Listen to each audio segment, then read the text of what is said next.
Quick follow-up question. Within Duke Health, do you help leaders of different sites, leaders even, let's say, at a departmental level, understand their data and their rate of improvement? Yeah, and I do want to say, sort of in what I call the big six, C. diff, bloodstream infections, urinary tract infections, falls, pressure injuries, and surgical site infections. Those are kind of the big six, we call them. The phenotype of who has a harm has changed dramatically.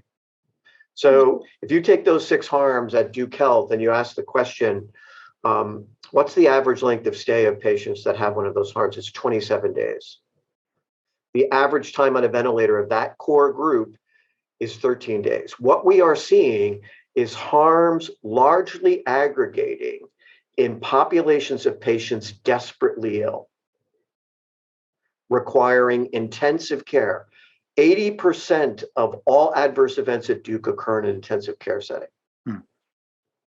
So this is a dramatic change from, Mark, the early days where we would tell the stories about, a leukemic patient undergoing chemotherapy who would get a bloodstream infection and die, right? That's not what we see anymore. Mm-hmm. We see this aggregated in really discrete, very complex care settings. And what the beauty of that is you can really focus there. Mm-hmm. So I'll just give you an example, to a point Leah made earlier. Our surgical intensive care unit, 33 beds, level 1 trauma center, all kinds of badness, has gone 420 days without a bloodstream infection or a urinary tract infection. And the MICU which was ground zero for COVID, has gone 2 years without a C. diff infection, right? So you can get really good at this stuff, but you got to focus it.